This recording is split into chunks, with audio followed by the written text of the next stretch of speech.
Donc, on a 7 présentations. On a André-Caroline Boucher, on a Steve Quirillon, on a Maud de la Bonté, on a Valérie Doré, on a Benoît Petit, on a Chantal Rivard, qui elle aussi a dû passer la nuit ici.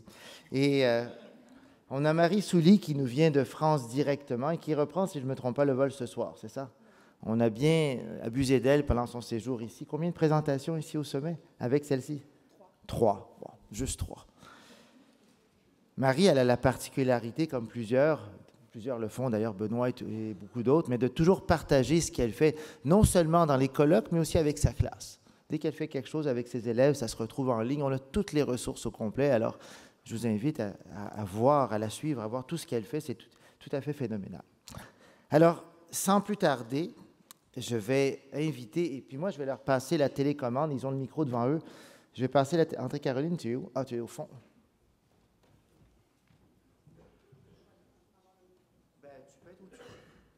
Non, mais ton micro fonctionne aussi à ta place. Ah, OK, moi, je vais mieux être là, OK. Je vais mettre debout. Alors, André-Caroline, la parole est à toi. Merci. Bonjour tout le monde. Alors, je me présente. Je suis André-Caroline Boucher. Je suis au Service national du récit, domaine des arts, et j'ai très hâte de vous parler d'une de mes passions, la réalité virtuelle et les arts. Donc, j'avais le goût de vous faire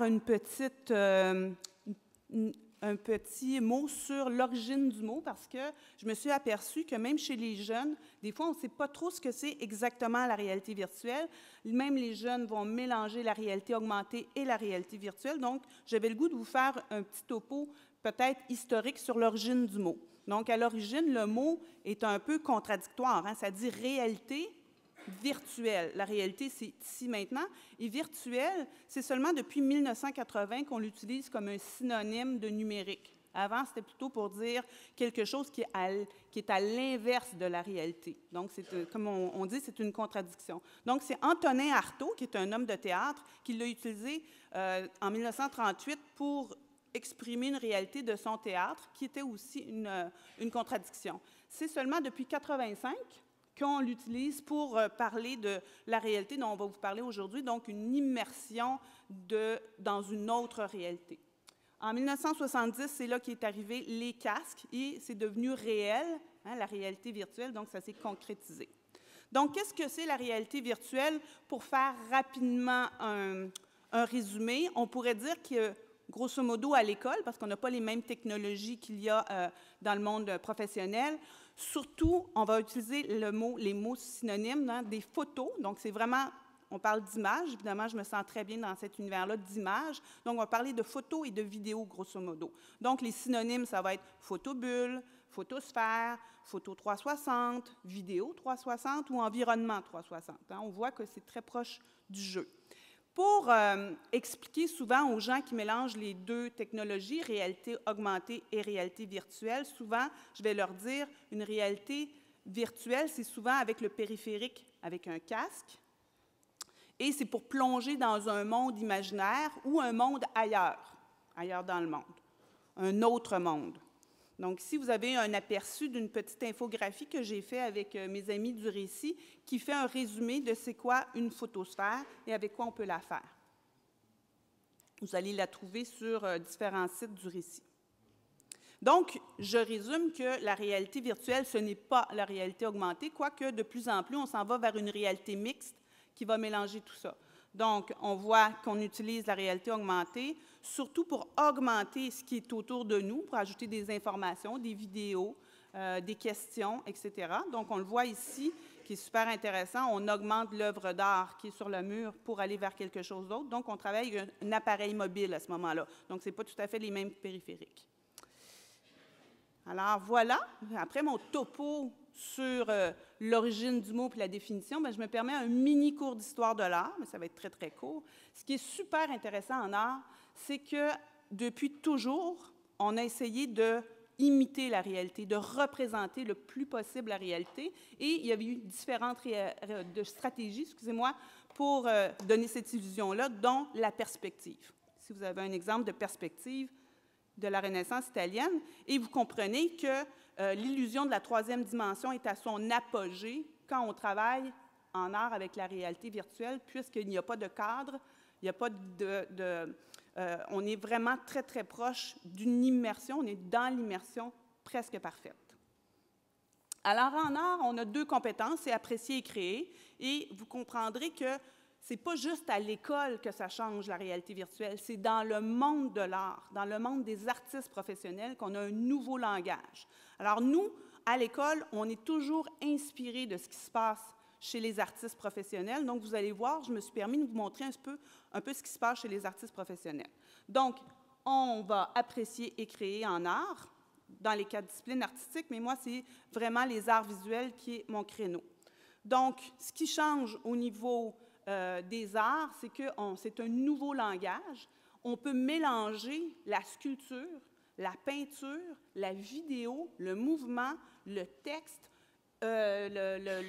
l'interaction et même la performance. Donc, c'est vraiment là, tout est à développer. Et vous avez quelques artistes célèbres que vous connaissez déjà peut-être, qui ont déjà amorcé depuis quelques années justement ce mélange multimédium, on pourrait dire même multimodal, comme Björk, musique, art visuel, Robert Lepage, un artiste que je ne connaissais pas, Jonathan Yeo, mais qui est super intéressant. Ce que vous voyez ici, c'est qu'il a dessiné sa sculpture avec Tilt Brush et il l'a imprimée en 3 dimensions avec une imprimante 3D. Donc, vous voyez qu'on est complètement dans une révolution en art. Ce que je veux aussi qu'on garde peut-être en tête à la suite de ma présentation, c'est que souvent, les profs pensent que quand on travaille au numérique, c'est froid. Hein? On est loin des médiums traditionnels, la peinture, etc. Mais c'est tout à fait faux parce qu'on peut vraiment partager des sensations, des perceptions et même des émotions à travers ça. Donc, à l'école, qu'est-ce que j'ai fait comme expérimentation? J'ai travaillé depuis 3 ans avec différentes écoles primaires et secondaires et on a commencé avec la compétence apprécier et on est allé apprécier des œuvres d'art qui étaient d'œuvres d'art public dans un jardin, plutôt un parc, excusez-moi, à Laval. Et c'était des œuvres d'art public plutôt abandonnées. Donc, il n'y avait pas de cartel pour expliquer qui a fait quoi, c'est quoi le titre. Alors, les jeunes ont relevé le défi de redonner les noblesses, les lettres de noblesse à ces œuvres d'art public. Donc, ils ont pris en photo des œuvres d'art, ils ont ajouté un petit cartel à la main, donc le titre, l'artiste, et ils ont fait une photo 360 qu'ils ont publiée sur Google Street View. Donc, si vous allez, voyons, je cherche le nom de mon parc, le parc La Nature, excusez-moi, à Laval, vous allez retrouver ces travaux-là des élèves. Donc, pour développer la compétence appréciée, c'était vraiment avec peu de technologie, c'était les téléphones des élèves et vous voyez, c'était avec des cardboards, donc des casques en carton. Donc, si vous avez le centre de la nature et vous avez les petits points où on voit où sont répertoriés, géolocalisés les photosphères des élèves. Une autre expérimentation, toujours à Laval, c'était de créer. Donc, nous, on est vraiment des amateurs de créer du contenu. Donc, vous avez quelques exemples où on a travaillé la photo 360 et la vidéo 360. Si vous venez sur le site du Récit en art, vous allez retrouver des exemples. Ici, c'est une vidéo sur le thème Crash. On va la passer vite parce qu'il me reste peu de temps. Et je vais terminer avec un gros projet que j'ai fait l'année passée au primaire où on a travaillé aussi la compétence appréciée.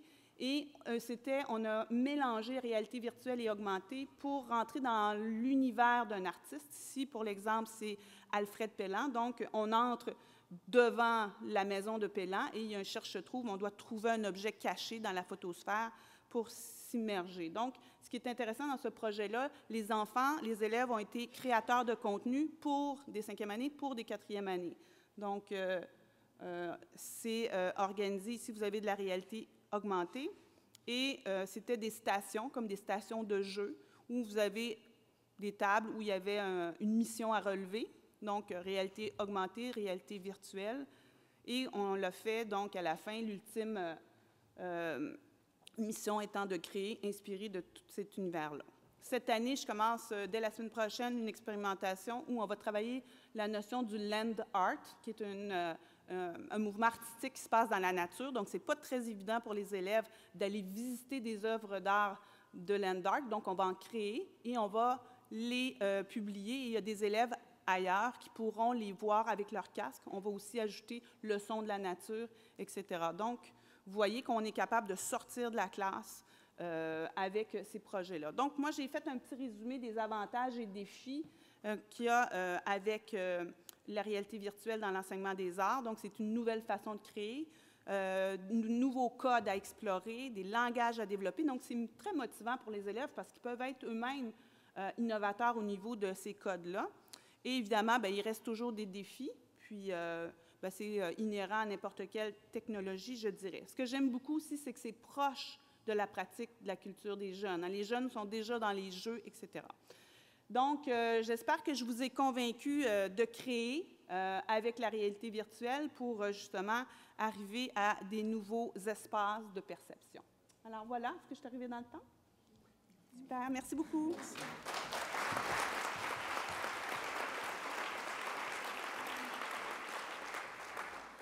Alors, bonjour, merci beaucoup. Je vais demander à Maud de venir nous parler, s'il te plaît.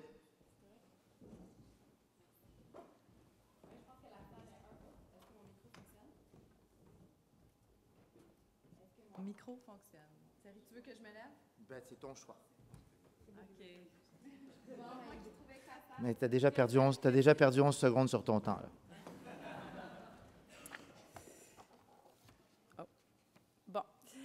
Maud Labonté, Récit Univers social. Donc, aujourd'hui, je vous présente d'abord la démarche didactique qu'on a élaborée au Récit national de l'univers social pour utiliser donc la réalité virtuelle en histoire et en géographie.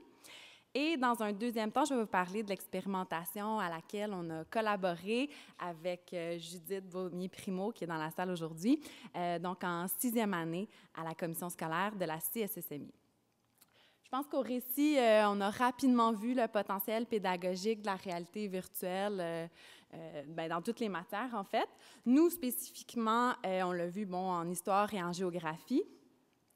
En géographie, on utilisait déjà Google Street View pour observer le territoire. Mais avec la réalité virtuelle, je pense que ça amène vraiment une autre dimension. Et en fait, ça confirme ce que Raoul Blanchard, un célèbre géographe, disait. Là, la géographie, ça s'apprend d'abord par les pieds, donc en marchant le territoire. Et c'est ce que la réalité virtuelle amène, donc étant donné qu'on est immergé dans un autre lieu. Donc, notre démarche, voilà. Notre démarche, en fait, on n'a pas réinventé la roue. On a juste transféré, en fait, des choses qu'on faisait déjà. Je vais reculer. Qu'on faisait déjà en géographie. Donc, étant donné que l'élève est immergé dans un autre lieu, on peut l'amener à se situer, ensuite, à relever et décrire ce qu'il va observer d'un territoire. Mais nous, ce qu'on trouvait vraiment intéressant, c'était d'amener l'élève à schématiser. Donc, lorsqu'il est immergé dans un autre territoire, qu'il soit capable de passer du 3D au 2D. Donc, par exemple, ça pourrait être en relevant les caractéristiques principales du territoire qu'il a observé dans une bulle 360. Et un autre de nos objectifs, c'était aussi c'est de rendre les élèves sensibles au territoire qui les entoure. Puis je pense que pour ça, il faut les aider, en fait, à comprendre comment observer une réalité virtuelle. Donc, c'est pour ça qu'on a également créé cette petite image-là pour expliciter aux élèves comment observer une réalité virtuelle. En histoire puis en géographie, on se pose toujours des questions. Qui, quand, quoi, où? Cette image-là, par exemple, on pourrait la visualiser en 360 dans Street View. On pourrait se demander, quand, donc à quelle époque. C'est sûr que c'est une image contemporaine, mais elle représente également une société vers 1500. Ensuite, on pourrait se demander c'est où, près de la cordillère des Andes, dans les montagnes, qui... Aujourd'hui, on verrait plusieurs touristes, mais à l'époque, donc, c'était sûrement des artisans, des prêtres qui vivaient, dans le fond, dans ce village inca-là. Bref, pour nous, je pense qu'une chose qui est vraiment importante, c'est de garder en tête d'avoir une intention d'observation quand on est dans une bulle 360 ou quand on est immergé dans un autre lieu. Et donc, je pense qu'on vise que les élèves ne soient pas passifs, mais qu'ils soient plutôt actifs, toujours en train de se poser des questions, d'observer, puis finalement essayer de répondre aux questions qui se posent. Et donc, c'est ce qui m'amène à parler de l'expérimentation qu'on a faite avec Judith. Peut-être dire que, bon, quand on fait des projets comme ça, on collabore assez étroitement. Donc, on s'est assis ensemble pour créer la tâche. Il y a aussi Mélissa Bricot, qui est récit local à la CSSMI, qui a vraiment amené un soutien technologique très important. Et Normand Roy est également venu en classe là, observer l'activité pour voir comment ça se déroulait. Donc, notre intention, c'était vraiment d'interpréter le changement, qui est la compétence 2 au primaire en univers social, c'est-à-dire d'observer la même société, mais à deux époques différentes. Donc, ce qu'on a fait, c'est que les élèves, il y avait, dans le fond, on a travaillé en station. Il y avait, je pense, 6-7 stations. Et les élèves, donc, devaient observer des images anciennes et des images actuelles. C'était très léger là, comme activité, donc 6 visionneuses en carton puis 6 iPods. Et j'aimerais ça dire également que, bon, étant donné que ça reste une nouvelle technologie, on a vraiment été à l'affût puis on a essayé de voir si les élèves, certains se sentaient mal, mais heureusement, ce n'est pas arrivé. Donc, l'activité. Vous voyez à gauche les images anciennes, donc qui représentent des images du Québec vers 1905, et à droite, c'est ce qu'on peut observer en fait à la station dans la visionneuse en carton. Donc, c'est une image contemporaine. Les élèves devaient trouver à quelle image ancienne correspond, dans le fond, l'image contemporaine. Et une fois que l'association est faite, donc ici, je pense qu'on peut voir des éléments de continuité. On observe bien le dôme de la chapelle de Notre-Dame de Bon-Secours. On reconnaît le port également. Il y a la voie ferrée. Donc, une fois qu'on peut faire l'association, là, les élèves devaient trouver des éléments de changement entre les deux images. Donc, bon, ils pourraient relever, par exemple, que les moyens de transport ont évolué. Donc, pour terminer, dans l'activité, je pense qu'il y avait vraiment un élément de motivation qui était présent. On a senti même l'excitation chez certains élèves. On a aussi varié les sources. Donc, on a utilisé des documents historiques, mais aussi des documents plus contemporains avec la réalité virtuelle.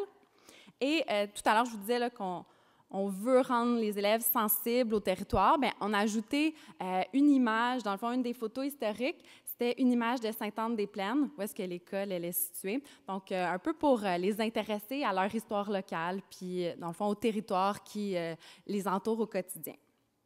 Et finalement, bon, on tenait vraiment à documenter cette expérimentation-là. Donc, on a réalisé sur campus.récit.qc.ca un parcours de formation qui contient des vidéos, mais aussi l'activité en soi, si vous voulez l'essayer, puis plein d'autres activités en réalité virtuelle, en univers social. Donc, je vous invite à écouter ces vidéos-là. Merci.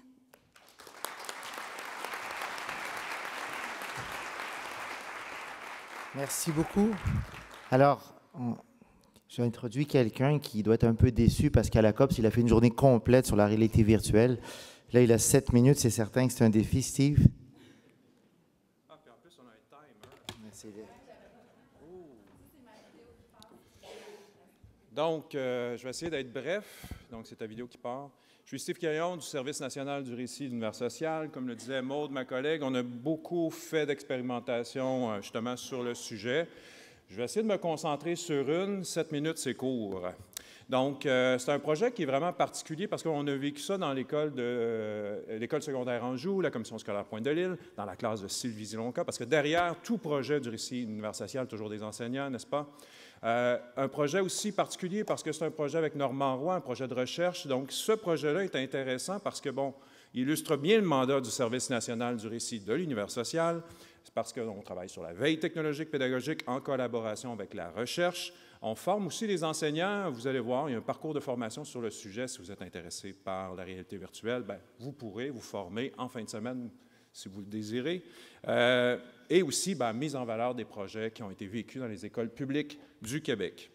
C'est un cours monde contemporain, 5e secondaire, tension et conflit, la thématique, et un sujet assez, ma foi, difficile, le conflit syrien. Si je peux résumer le projet en 3 étapes, il y avait le point de vue des Russes, le point de vue des casques blancs syriens et le point de vue des réfugiés. D'abord, les Russes. Oups. Les Russes se font attendre.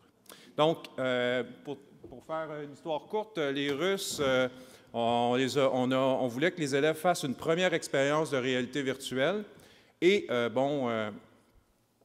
on les a mis à bord d'un MiG-21. Donc, on s'est dit, bon, ça serait le fun de pouvoir expérimenter à fond cette technologie-là. Et je peux vous dire que, bon, les élèves ont été très interpellés par la chose. Peut-être vous dire d'abord que la présentation retenait l'empathie et le traitement médiatique. Maude a attiré votre attention sur la démarche comme telle. Moi, je vais parler de ces 2 choses-là.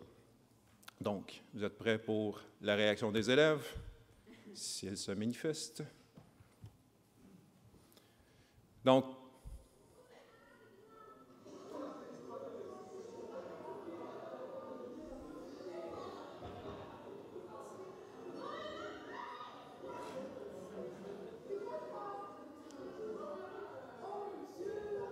on voulait travailler sur les contrastes, sur l'émotion, travailler avec eux pour justement créer ce sentiment-là d'immersion, vivre une expérience, hein, parce que c'est ça la réalité virtuelle. Et on travaille avec les contrastes, ensuite, c'est les mettre sur le sol, la position des Syriens. Donc, on a une vidéo 360 où il y a un bombardement russe. Donc, vous le voyez venir un peu. Et ce qui est intéressant avec cette vidéo-là, c'est qu'on avait un casque pour 2 élèves. Et donc, il y avait, dans le fond, un élève qui vivait la réalité virtuelle et un autre lisait l'article de Journal du Devoir qui expliquait, dans le fond, que les casques blancs syriens, malgré une cause qui est juste, déformaient la réalité. Et donc là, on voulait voir, dans le fond, est-ce que les élèves vivent quelque chose de différemment quand on est avec eux, on voit le grabat, on voit, dans le fond, la désolation, la peur des gens en 360 et quelqu'un a une position peut-être plus rationnelle à côté. On terminait avec la vidéo sur Cloud over Sidra qui a été développée par l'ONU. En fait, le projet de l'ONU sur cette vidéo-là, c'est de créer des vidéos 360 immersives pour faire en sorte que les dirigeants de ce monde soient sensibilisés aux grands enjeux planétaires. Donc, on s'est dit, bon, si ça peut toucher le cœur des Donald Trump de ce monde, peut-être que des élèves de secondaire 5 vont être interpellés. Je peux vous dire que, bon, ce qui est fascinant quand on met un casque de réalité virtuelle sur la tête d'un élève, c'est vraiment le silence, premièrement. Dans ce cas-ci, on utilise des Oculus Go qui sont vraiment immersifs avec la vidéo et c'était vraiment intéressant de voir, dans le fond, je peux vous montrer la vidéo, de voir comment on entend le silence. Le son est au maximum. Et dans ce projet-là, encore là, on essaie de voir différents niveaux d'immersion. Est-ce que l'élève, quand il a une tablette, est-ce que c'est le même sentiment versus un cardboard et versus justement cette technologie-là qui est disponible? Comment mesurer l'empathie, c'est un des problèmes. Parce que dans le fond, poser des questions aux élèves sur des questions précises quand ils observent quelque chose, comme je vous dis, c'est une expérience qu'ils vivent. Hein? Donc, on est avec des idées plus donne-moi 5 mots à la suite de ton expérience. 5 mots qui sont venus te chercher personnellement. Donc, ça, c'est un échantillon justement d'une famille, d'une classe où les élèves ont identifié ces mots-là.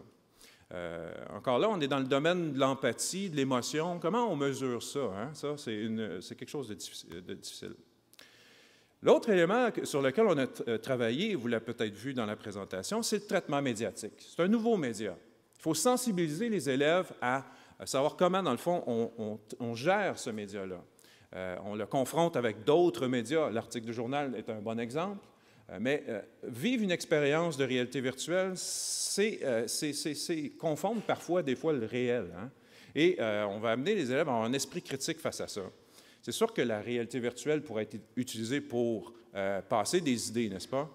Pour promouvoir certaines idéologies, pourrait aussi servir à vendre des produits. Donc, c'est important de faire en sorte que les élèves aient une distance critique, comprennent bien, dans le fond, ce à quoi ils ont à faire, autant que pour les autres médias traditionnels. Donc, si la réalité virtuelle vous intéresse, je vous invite à aller sur campusrécit.qc.ca, sur lequel vous aurez l'ensemble des ressources pour vous former. Il y a vraiment plusieurs projets qu'on a développés avec plusieurs enseignants à différents niveaux, du primaire au secondaire. Vous avez des exemples en classe, vous avez aussi des entrevues avec Normand Roy qui a fait la recherche. Et bon, si vous êtes intéressé à développer à suivre cette formation-là, bien, il y a aussi tout un système de badges de reconnaissance qu'on a créé. Donc, voilà. Je vous remercie beaucoup.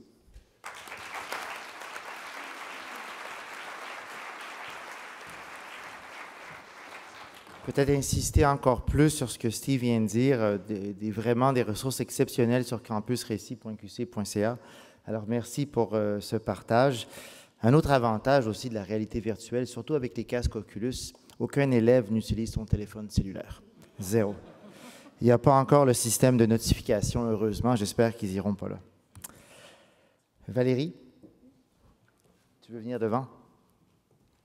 Et je pars aussi ton timer technologique. Merci. Bonjour. Alors, je me présente, Valérie Doré, je suis enseignante à la Commission scolaire des navigateurs. J'enseigne au premier cycle du secondaire en éthique et culture religieuse. Je me présente à vous bien humblement ce matin. Alors, moi, je suis du terrain. Je travaille en classe et j'ai tenté l'expérience de la réalité virtuelle. Je vous avoue ce matin que me présenter devant vous, c'est encore plus stressant que faire de la réalité virtuelle. Alors, je pense que c'est plus facile de se lancer là-dedans. Alors, pourquoi la réalité virtuelle en culture religieuse? D'abord, j'avais un souci comme enseignante de varier mes approches pédagogiques. Le numérique entre dans nos classes et on doit sauter. Alors, je me suis dit, pourquoi pas essayer? J'aime bien les nouveaux défis, alors pour moi, c'était un beau défi. Quand on parle de culture religieuse, il y en a peu dans nos classes et il y en aura encore moins.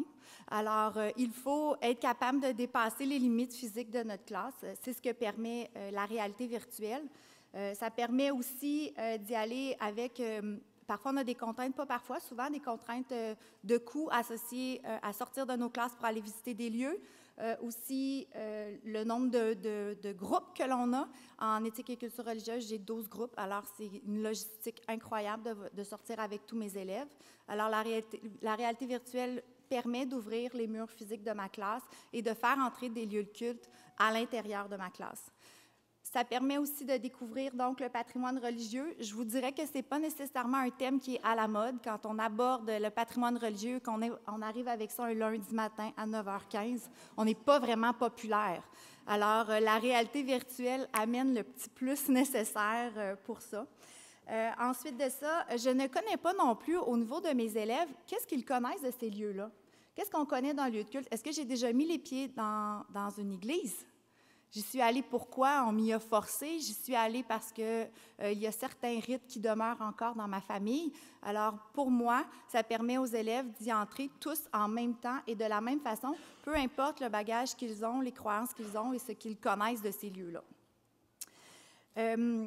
Dans la SAE, ça s'appelle les grands explorateurs virtuels. C'est ce qui m'a permis, moi, d'expérimenter la réalité virtuelle. C'est cette activité-là qui est présentée par le récit Développement de la personne en éthique. L'intention de cette activité-là, c'est de comprendre que dans les lieux de culte, il y a des éléments qui sont des éléments communs. D'être capable de les identifier, ces éléments-là, et d'être capable aussi de les lier à des rites. Donc, qu'est-ce que je retrouve? Un objet, un lieu précis dans l'Église, à quoi il sert et qu'est-ce que je pratique comme rite en lien avec cet objet-là. Ça permet aussi de découvrir différents rites, d'être capable d'en connaître la signification et l'importance dans la vie des croyants. Je vous dirais qu'il faut être très collé sur notre intention et sur notre désir. J'entendais ce matin dans la présentation, donc je ne peux pas évaluer la réalité virtuelle. La réalité virtuelle, là, c'est vraiment mon véhicule qui va me permettre d'arriver à évaluer ce que moi, je veux évaluer. Donc, il faut pas perdre notre intention de départ comme enseignant. J'aime aussi la littérature. Alors, j'ai trouvé un petit livre, pardonnez-moi, il s'appelle « Le petit tabarnak ». Puis c'est vraiment comme ça. C'est un garçon qui entend son père sacrer, puis il se demande donc, ben, c'est quoi ce mot-là? Alors, il s'interroge avec ses amis, il imagine plein de possibilités. Pourquoi? C'est quoi ce sac-là? C'est-tu un monstre? Non, c'est une maladie pire que la peste. Bon, il envisage plein d'affaires. Et là, ben oui, le curé, il était là, puis il les a entendus. Et là, il lui dit, « Je vais vous ouvrir les portes de l'Église. » Et ils se disent, « Hey, ça habite dans une église, un tabarnak. » Et là, moi, à ce moment-là, j'arrête de lire. Et je donne les petites boîtes. Entrer dans les églises. Donc, c'est un peu mon amorce pour faire entrer mes élèves dans l'Église. Ils sont fascinés. Puis à la fin, ils veulent quand même savoir la fin de l'histoire, même si ils le savent déjà, parce qu'ils l'ont découvert à partir de la réalité virtuelle. Alors, je travaille à partir de Google Street View. Donc, il y a des visites qui ont été faites par Benoît Petit et Annie Turbide. Les visites sont disponibles. Les élèves peuvent y aller de différentes façons. Donc, quand on y va avec la petite lunette, la petite boîte, la cardboard, les élèves voient cette image-là. Donc, quand on place l'appareil dans le téléphone, ça permet de voir l'extérieur de l'église et d'entrer tranquillement dans l'église et de découvrir des éléments. Moi, je leur demande de découvrir certaines choses. Un autel, un chœur, un bénitier, un confessionnal. Ce qui est super intéressant, c'est qu'ils ne savent même pas c'est quoi. Donc, ils rentrent dans un lieu, puis ils cherchent quelque chose, mais ils ne savent pas c'est quoi. Alors, là, ils réalisent, ils disent, « Oui, mais madame, je ne sais pas. » Bien, justement, trouve c'est quoi. Alors là, il faut qu'ils enlèvent leurs lunettes. Puis là, il faut qu'ils aillent chercher. C'est quoi un bénitier? Puis là, ils le trouvent, et là, ils retournent dans le virtuel, et là, ils vont le chercher, et là, j'entends, « Je l'ai trouvé! » Ça, pour moi, là, c'est magique quand j'entends ça, puis de dire à l'autre, « Vas-y, va en avant de l'église, c'est dans tel coin. » Puis on s'entend, là, ils sont dans une église, là. Ils sont contents. Donc, pour moi, ça, la magie opère. Ben oui. Quand ils ont trouvé l'objet, bon, ils doivent le décrire. Bien, je l'ai trouvé, mais je ne sais pas plus à quoi ça sert. Donc, on va aller chercher encore une fois. Puis, je leur demande aussi, par souci, j'ai aussi ma formation en histoire, donc d'aller chercher des informations autour de ce lieu-là. Ils découvrent qu'Alfred Hitchcock a tourné un film dans une église de Québec, qu'on a aussi une église qui a été dans un film populaire américain, Attrape-moi si tu peux. La raison pour laquelle c'est Notre-Dame des Victoires, et qu'avant c'est Notre-Dame de la Victoire. Donc, plein d'informations supplémentaires qui accrochent au lieu qu'ils ont visité virtuellement. La présentation va se faire à l'intérieur d'un Padlet. Donc, ils vont prendre des captures d'écran. Donc, si j'avais à trouver le tabernacle, donc je vais faire une capture d'écran, je vais aller chercher la signification, je vais rattacher à des rites et je vais le présenter à l'intérieur d'un Padlet. Ça me permet de consigner mes informations. Pourquoi la réalité virtuelle? Bien entendu, hein, c'est pour donner l'intérêt au lieu. Je vous l'ai dit, ils sont dans des églises, puis pour moi, je veux qu'ils entrent dans ces églises-là. Puis ce sont des bâtiments qui sont importants, qui font partie de notre patrimoine, et je veux éveiller l'intérêt pour le lieu. Notre-Dame de Paris, on a tous fait, mon Dieu, c'est épouvantable, mais ça fait partie de notre patrimoine et c'est important que les élèves puissent entrer dans ces lieux-là et les voir. Ils font de nouvelles découvertes. Et à travers les nouvelles découvertes, ils vont questionner. Ils vont voir des choses que moi, si j'avais choisi de leur présenter certains objets, mais les objets, peut-être ils auraient simplement vu ces objets-là, mais là, ils entrent dans le lieu, ils disent, « Mais ça, madame, c'est quoi? Puis ça, puis ça. » Alors, le questionnement, il devient plus grand que mon intention de départ. Alors, ça, c'est très intéressant. Ils sont engagés,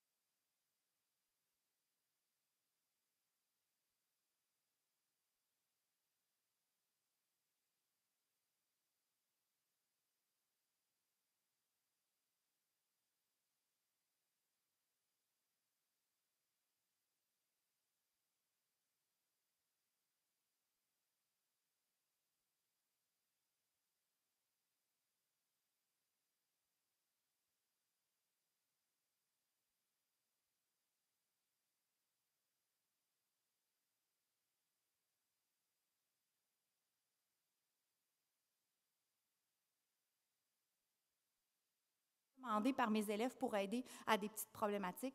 Donc, il faut valoriser leur autonomie dans les compétences du 21e siècle. Il faut valoriser leur autonomie et leur faire confiance. Et surtout, faites-vous confiance. J'ai entendu hier deux jeunes élèves de secondaire 5 et qui disaient, il n'y en a pas de prof parfait. Il faut essayer des choses. Et moi, ça me parle. Donc, il faut essayer. Lancez-vous.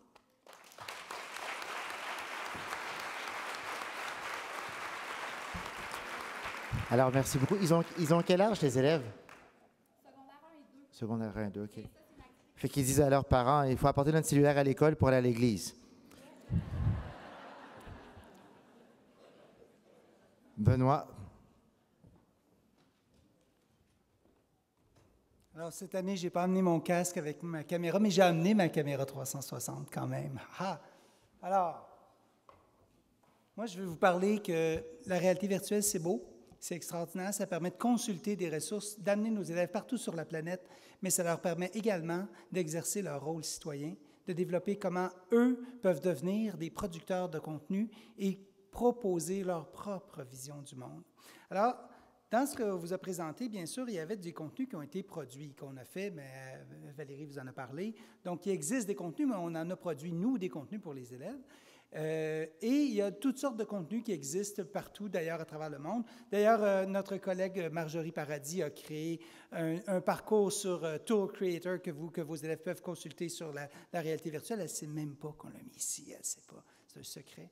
Donc, elle a créé ça. Donc, ça, c'est des contenus qu'elle est capable de produire, mais ça veut dire que nos élèves sont capables de faire ça aussi. Ils sont capables de produire des visites virtuelles à partir qu'on peut rendre publiques dans Tour Creator. On a aussi Alexandre Chenette. En fait, c'est lui qui devrait être ici à ma place, pas moi, parce que c'est lui qui a expérimenté dans sa classe avec ses élèves. Il est juste ici, c'est mon collègue. Il était enseignant l'année passée et cette année, il est conseiller pédagogique avec nous. Il a expérimenté avec ses élèves la réalité virtuelle. Il a fait plein de choses super extraordinaires, notamment en éthique. Il a fait le projet qu'il a appelé Urbanopolis. Alors, les élèves avaient un synopsis, avaient une tâche à accomplir. Imaginez la ville du futur, comment on voudrait qu'elle soit, cette ville-là. Ils ont donc, en équipe, il devait être 5 en équipe, et chaque membre de l'équipe avait à imaginer une partie de la ville. Donc, un quartier, le quartier résidentiel, par exemple, le quartier industriel, culturel, commercial, les espaces verts. Donc, à la lumière des défis aujourd'hui qui se présentent, comment on voudrait que nos villes soient dessinées? Alors, comment faire ça avec nos élèves? Bien, on a utilisé l'application CoSpaces. Donc, cette application-là permet aux élèves de créer des environnements numériques. Elle est payante, oui, c'est vrai qu'elle est payante, mais elle permet tout de même à nos élèves de créer carrément des environnements 3D que les élèves peuvent visiter avec des lunettes cardboard, donc aller les revisiter par l'après et les présenter à leurs collègues, à leurs pairs. Voici des exemples de production que ces élèves ont fait l'année passée. Donc, au-delà de la consultation, donc, on peut proposer sa propre vision du monde à travers des productions 3D que nos élèves sont capables de faire. Donc, c'est vraiment des élèves qui ont créé ce que vous voyez devant vous. Donc, Alexandre, cette année, travaille aussi avec le même projet de recherche dont Steve nous parlait tout à l'heure avec Normand Roy, qui est juste ici, que je salue. Et donc, dans ce projet-là, on a voulu aussi explorer aussi d'autres éléments, en lien avec l'empathie dont Steve parlait, mais aussi en lien avec des enjeux sociaux et par rapport aux élèves, comment frères ennemis, travailler la réflexion éthique. Là, on est au premier cycle du secondaire, mais on aurait pu utiliser aussi des thèmes du deuxième cycle du secondaire. On parle d'éthique et culture religieuse, bien sûr, mais c'est multidisciplinaire, ça se travaillerait dans toutes sortes de disciplines. Donc, les élèves sont très engagés, ça fonctionne, ça va bien. Je n'embarque pas dans les détails, Steve nous en a beaucoup parlé tout à l'heure. Et on a aussi un parcours, vous avez parlé d'un parcours, Steve, sur Campus Récit, sur la réalité virtuelle en univers social. On en a réalisé ça, entre autres avec Valérie au début de l'année, sur la réalité virtuelle, plus les bases de la réalité virtuelle. Quelles sont les conditions à mettre en place si je veux faire de la réalité virtuelle, moi, avec mes élèves, dans la classe? Alors, aujourd'hui, on a d'autres possibilités qui s'offrent à nous. Je pense que Chantal, tu vas en parler. Je n'embarque pas dans les détails, mais on a d'autres possibilités avec, par exemple, si dans votre commission scolaire, vous avez une licence Office 365, vos élèves ont accès à Minecraft et donc créer des environnements numériques 3D. Bien, je vais laisser Chantal entrer dans les détails de ça. Ce n'est pas ma spécialité. Avant, ce que je veux, c'est qu'on peut montrer qu'on peut être facilement des producteurs de contenu de réalité virtuelle Alors, on va tout le monde ensemble produire une photo de réalité virtuelle. Alors, souriez parce que cette photo-là pourrait se retrouver dans Street View. On ne sait jamais. Souriez. Ça fonctionne? Attendez, j'y vais. On y va. On sourit. Il ne faut pas bouger. C'est très important. Go. 1, 2, 3, go. Bien, je viens de le faire. Et voilà, c'est fait. Alors, si jamais cette photo-là se retrouve dans Street View, mais ça se pourrait qu'elle ne soit pas parfaite. Je promets rien. Alors, je laisse la place à Chantal. Merci beaucoup.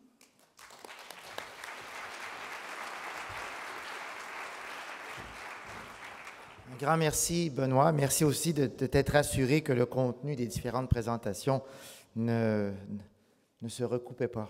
Chantal? Merci. Bonjour, donc Chantal Rivard, directrice 2e, 3e secondaire au Collège Beaubois.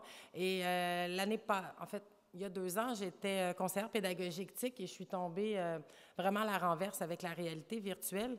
Et je vais me situer un peu en mi-chemin entre mes collègues, entre la consommation et la production de contenu. Mais je vais quand même vous faire une petite mise en garde très nécessaire au départ. Pour ceux qui utilisent ou qui voudraient utiliser les petites visionneuses en carton, rappelez-vous que des élèves, ça sue.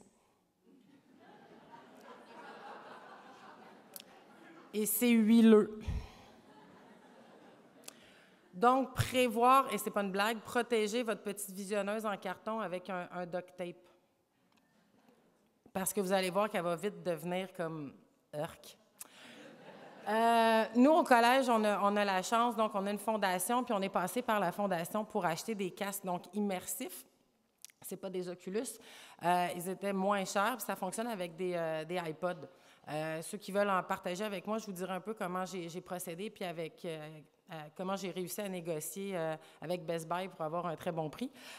Donc, nous, on utilise ça, mais ça aussi, il faut les nettoyer. Alors, prévoyez des lingettes désinfectantes.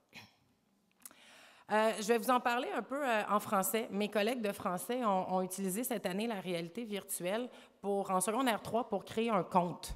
Donc, ils ont demandé aux élèves d'aller visiter un endroit un peu féerique du Moyen-Âge, un château médiéval, un endroit obscur, et de s'inspirer de cet endroit. Donc, les élèves faisaient une visite guidée, prenaient en note le descriptif, donc on travaillait en même temps la description, travaillaient donc le descriptif de cet endroit-là, et ensuite partaient de cet endroit-là pour créer un univers, pour créer un conte.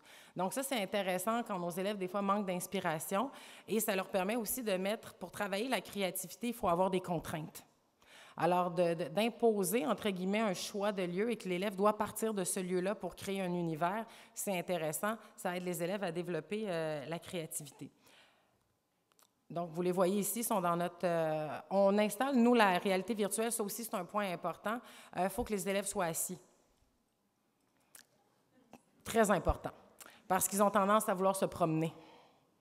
Et 36 élèves qui se promènent en même temps, c'est dangereux. J'ai moi-même oublié que j'avais un casque et je me suis retrouvée à 3 pouces de ma cage d'escalier à la sortie de mon bureau. Oui, ça aurait pu être dangereux. Alors, nous, on le fait dans notre fabrique, notre makerspace, parce qu'il y a des tabourets qui tournent. Et comme les élèves veulent tourner, bien, on s'assure au moins d'un minimum d'accidents. On a le droit à 10 % de perte, mais quand même. On essaie de ne pas toujours... le vivre, l'atteindre. Je passerai la vidéo. Je vais vous parler donc d'un projet en histoire, en SCR, et mon collègue Simon Guilbeault est ici, pourra vous en parler s'il y en a qui ont envie aussi de discuter avec lui, et en mathématiques aussi de ce qui s'en vient. Minecraft, vous le savez, c'est un jeu qui, si vous ne le savez pas, vous n'êtes peut-être pas dans la profession depuis longtemps, parce que les élèves tripent solide sur Minecraft. Et donc, on a des enseignants, nous, qui ont décidé de prendre cet outil-là et d'en faire un outil pédagogique. Donc, je vais commencer par mon collègue en histoire, qui a décidé donc de faire construire aux élèves une seigneurie du Moyen Âge.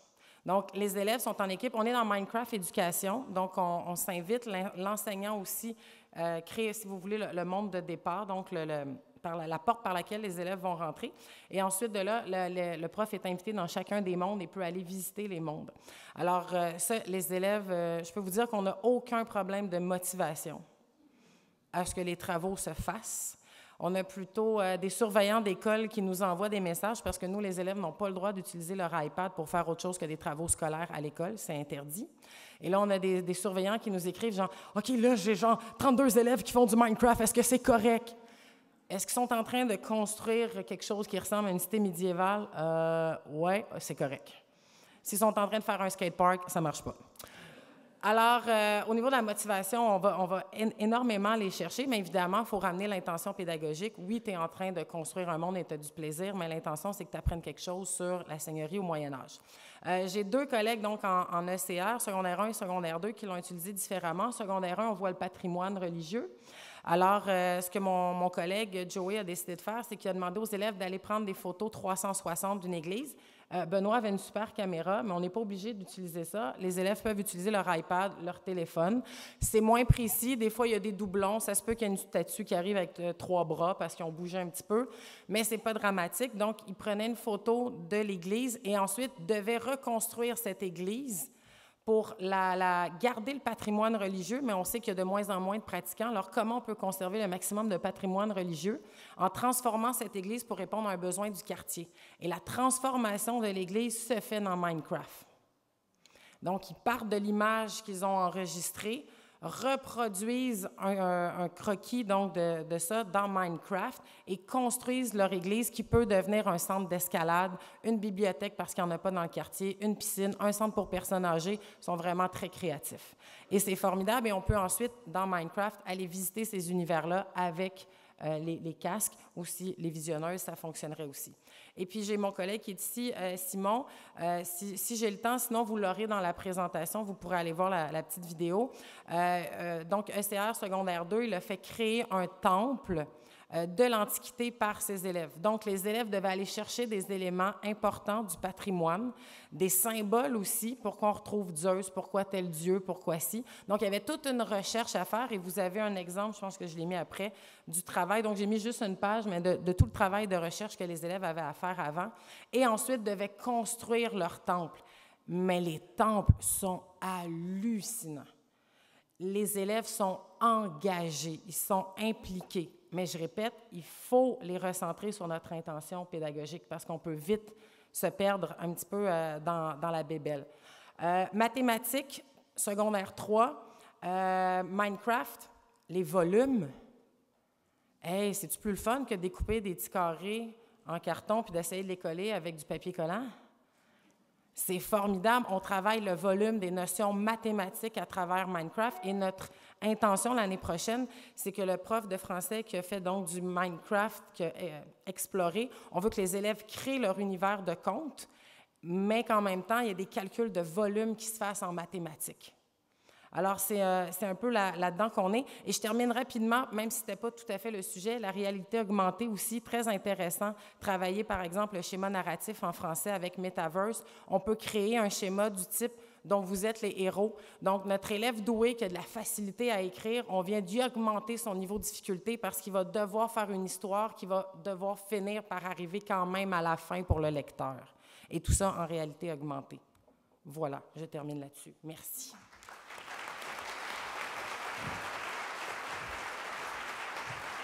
Un grand merci, Chantal. Moi, j'adore les conseils très pratico-pratiques. Les élèves suent et c'est huileux. Alors, on a une dernière présentation. Merci. C'est beau. Tout est parti.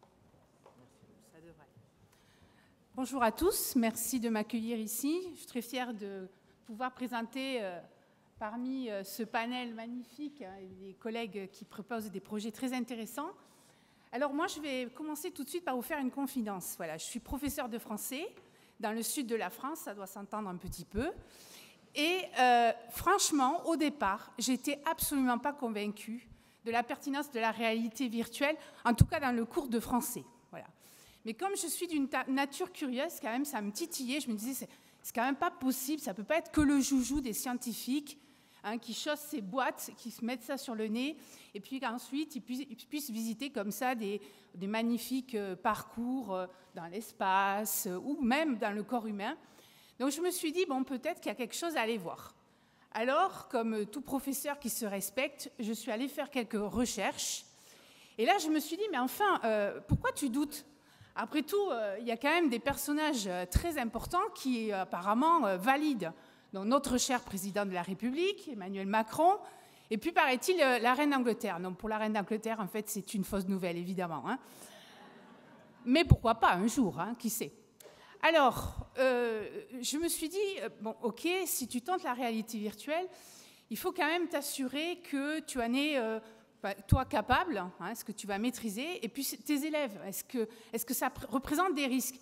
Et je peux vous avouer qu'au départ, j'ai eu très peur, parce que je suis tombée d'abord sur cette première vidéo.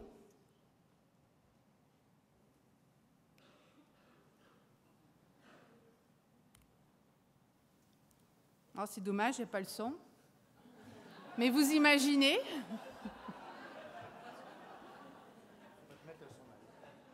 tu me laisses 2 secondes, je te rajoute le son. Oui, oui, oui. Ah, je pourrais vous mimer le cri, mais je pense que ça serait peut-être un petit peu effrayant, vous avez compris. Donc, première condition, effectivement, est-ce que les élèves vont supporter, est-ce qu'ils sont prêts à affronter ces moments un petit peu de solitude? Bon, pour les avoir interrogés, je me suis dit, ça devra aller. On va faire le remake de Scary Movie. Et par contre, physiquement, est-ce qu'ils vont tenir le coup? Oh my God. Voilà. Alors, les deux conditions étant validées par ma classe, mes classes, moi j'enseigne en secondaire, donc c'est-à-dire des enfants qui ont entre 11 et 15 ans, ils m'ont dit, allez madame, ne vous inquiétez pas, on va y aller. Maintenant, à vous de travailler. Alors, du coup, il fallait y aller, effectivement. Alors, effectivement, je me suis dit, comme l'a dit tout à l'heure la collègue, bon, trêve de plaisanterie, il va falloir s'intéresser un peu à la technique, et ça, j'y connaissais rien. Et puis surtout, ce qui m'intéressait, c'était le scénario. Parce que ce que je voulais, c'est que ça apporte une plus-value, que ça transforme l'apprentissage de l'élève, qu'il apprenne quelque chose de différent, et peut-être qu'il ne pourrait pas apprendre autrement. Et ça c'était vraiment mon leitmotiv dans toute la préparation de mes scénarios. Et vous allez voir que, à ma modeste échelle, j'ai eu quelques petits éléments de réponse, et je vous dirai comment j'ai mis en place une évaluation. Et puis ensuite, en prenant de l'assurance, je suis allée un petit peu plus loin, et vous verrez en dernière partie la création des visites que j'ai pu réaliser moi-même, toujours dans le cadre d'un projet pédagogique. Alors, la technique, évidemment, dans l'enseignement scolaire français, c'est un peu toujours compliqué. D'abord parce qu'il y a effectivement les fameuses boîtes, mais les fameuses boîtes nécessitent des téléphones.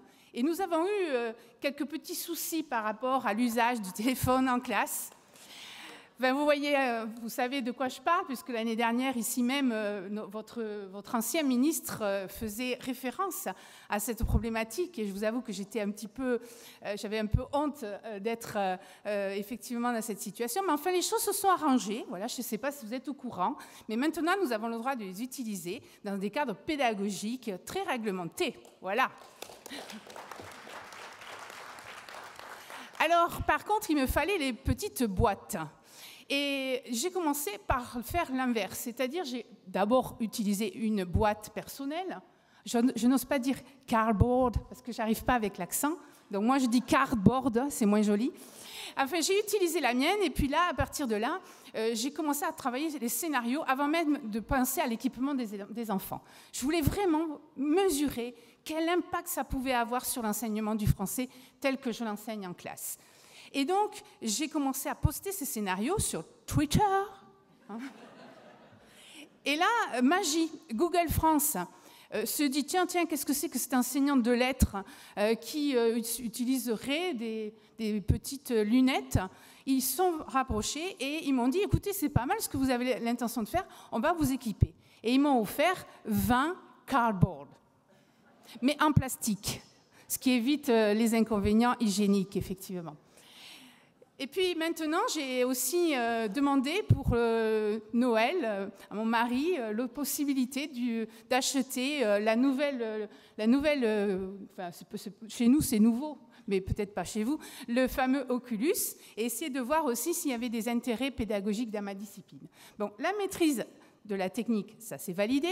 Maintenant, les outils, donc beaucoup avec Google Expédition, et puis aussi toute la suite applicative que nous offre tous les mois Oculus, notamment pour l'enseignement de la littérature. Alors, les scénarios. Les scénarios, c'était simple, je vous ai dit, l'obsession que j'ai, c'est toujours de pouvoir mesurer quelle plus-value apporte le numérique dans l'enseignement du français. Alors, chaque fois que j'utilise quelque chose, j'essaie de voir comment ça se ferait sans et qu'est-ce que ça apporte vraiment. Donc, le premier scénario que j'ai mis en place, c'est sur un travail de description. Je travaillais sur Harry Potter à l'époque, et donc j'avais envie de faire un travail de description. J'étais quand même assez persuadée que le fait d'immerger les élèves dans le chemin de traverse allait les aider dans le projet que j'avais pour eux, c'est-à-dire de décrire une boutique à l'intérieur. Dans le chemin de traverse, effectivement, on voit les boutiques d'Harry Potter, mais de l'extérieur. Et je sais très bien que les élèves ont beaucoup de mal dans la description, notamment au niveau de l'organisation de l'espace et l'agencement et la description précise de certains objets. Donc le fait de les avoir immergés de manière partielle, c'est-à-dire de les voir des boutiques de l'extérieur, eh bien, je me suis dit peut-être que ça va les aider à s'imaginer les objets à l'intérieur. J'ai mené cette expérience en tentant avec des élèves de niveaux semblables, à peu près égaux. J'ai pris des descriptions, j'ai fait faire des descriptions, le même travail, avec des enfants qui ont utilisé les lunettes et d'autres qui ne les ont pas utilisées. Et je voulais voir si ça allait avoir un impact sur l'organisation de l'espace. Et j'ai pu voir au fil de mes corrections qu'effectivement, les élèves qui avaient été immergés avaient pris effectivement des renseignements, notamment, je vous ai dit, par rapport à l'espace, les volumes, et aussi sur la qualité, qualité au niveau de la description des objets qu'ils avaient vus en vitrine. Donc, on avait beaucoup plus de précision, notamment au niveau des matières, des sensations, des couleurs, des jeux d'ombre-lumière. J'ai trouvé ça, effectivement, dans les copies que j'ai pu corriger. Donc après avoir mené cette expérience, je me suis dit, essayons de voir s'il n'y aurait pas d'autres visites intéressantes. Et là, j'ai mené un travail avec des élèves un tout petit peu plus grands sur une partie de programme que partage avec les collègues d'histoire, qui sont donc des lettres de poilus pendant la Première Guerre mondiale. Pour vraiment s'immerger et aller voir, ressentir un petit peu ce que disent les poilus dans ces lettres qu'ils écrivent à leur famille, eh bien, je les ai amenés d'abord dans une tranchée, une reconstitution et une visite de Google Expédition. Puis ensuite, on peut faire aussi un travail sur la langue, et notamment en immergeant les élèves sur le vocabulaire de théâtre, en les immergeant dans la magnifique expédition qui est proposée au niveau de l'Opéra Garnier à Paris, qui est un magnifique théâtre style à l'italienne, donc recherche de vocabulaire, et ensuite on place les éléments sur le croquis. Et enfin, on a aussi la possibilité, évidemment, d'aller à Versailles et d'aller donc accompagner les lectures de Madame de Sévigné. Madame de Sévigné, c'est un auteur qui a beaucoup fréquenté la cour de Louis XIV. Et j'avais demandé aux élèves de s'immerger dans la galerie des glaces, de prendre position, de choisir un endroit et de cet endroit d'écrire une lettre à la manière de Madame de Sévigné, en s'imaginant donc des fêtes de cour. Et donc, c'est vrai que ça a eu quand même une plus-value. Maintenant, je suis sur un travail avec Oculus sur le journal d'Anne Frank. Et dans le journal d'Anne Frank, on a effectivement la possibilité de visiter l'annexe. Et donc là aussi, j'ai demandé aux élèves de faire un travail d'écriture à partir d'un endroit, pardon, excusez-moi, je suis en train de me perdre sur le diaporama. Voilà, à partir d'un endroit de l'annexe, ils choisissaient un lieu, un personnage aussi, et à partir de là, ils devaient écrire une lettre à Anne, un hommage à Anne. Voilà, donc avec une immersion dans l'annexe dans laquelle vivaient Anne et sa famille. Enfin, je suis allée un petit peu plus loin. J'ai voulu aussi créer mes propres visites. Et là, c'est dans le cadre d'un projet de voyage scolaire. On a projeté avec une collègue d'anglais d'amener les élèves sur les traces d'Harry Potter. Et dans ce cadre-là, j'avais envie que les élèves, en préparation, en amont du voyage, puissent se rendre compte des lieux sur Londres qu'on allait visiter et faire le parallèle avec les films. Donc, je suis partie équipée aussi de la petite caméra que Benoît nous a présentée. Et là, je suis allée donc faire le voyage en amont. Je suis passée dans tous les lieux que j'avais projetés de visiter avec ma classe. Et j'ai fait donc des photos et j'ai associé ces photos 360, comme vous le voyez, avec des captures de photogrammes prises du film. Et ensuite, les élèves en amont devaient, donc on a projeté ceci, on a les cardboards, et ensuite les élèves devaient faire un travail d'analyse d'image, de comparaison, et ensuite, évidemment, lors du voyage, de pouvoir mieux comprendre comment s'est réalisé ce film. Voilà, j'en ai terminé. Je pense que j'ai été un petit peu longue, je m'en excuse. Alors, si vous voulez effectivement retrouver cette présentation, mais surtout les scénarios pédagogiques, il y en a d'autres sur le blog. Donc, vous avez la possibilité, je vais vous laisser des cartes que je vais mettre là. Ça sera peut-être plus simple, parce que scanner des QR avec la luminosité, c'est jamais très réussi. Sinon, sur Twitter, c'est Marie34. Et puis, bon, les cartes, je vous les dépose devant l'estrade. Je vous remercie beaucoup. Un grand merci, Marie. Merci à tout le panel. On a dépassé le temps. Je suis désolé. Pas de temps pour les questions. C'est la pause. Mais ceux qui veulent venir ici à la pause, vous êtes les bienvenus. Merci à toute l'équipe de votre engagement.